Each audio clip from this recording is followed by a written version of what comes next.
সেই জন্য একবার ইয়ামান থেকে হযরতে ওয়াইস করণী রওনা হয়েছে, এদিকে আমার নবী জেনে গেছে। আমার নবী কি হয়ে গেছে? আমার নবী মা আয়েশাকে ডাকলেন, আয়েশা এদিকে এসো। যে কি হয়েছে ইয়া রাসূলুল্লাহ? আমি পিছনের দরজা দিয়ে চলতে লাগলাম, আমার ওয়াইস ইয়ামান থেকে আস্তে আস্তে মদিনার দুয়ারে চলে এসেছে, কিছুক্ষণের মধ্যে আমার ঘরে আসবে।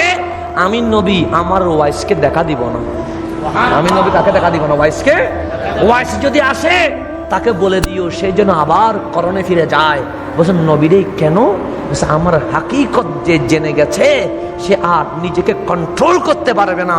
আমার ওয়াইস যখন আমাকে দেখে যাবে নিজেকে ঠিক রাখতে পারবে না, সেখানেই ইন্তেকাল হয়ে যাবে।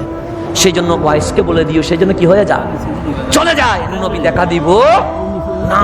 কিন্তু আমার নবীর পাগল কোথায়? ইয়ামানে করণ শহরে মদিনার জমিন থেকে আমার নবী দেখছে কি রকম করে পাগলামি করতেছে। তাহলে নবী জানে না? না জানে। মুসলিম শরীফের হাদিস, আমার নবী মিম্বারের মধ্যে খুতবা দিচ্ছেন, খুতবার মাঝখানে ডাক দিলেন ওমর দাঁড়াও। হযরতে ফারুক আজম দাঁড়িয়ে গেলেন। আমার নবী বললেন আলী দাঁড়াও, দাঁড়িয়ে গেলেন।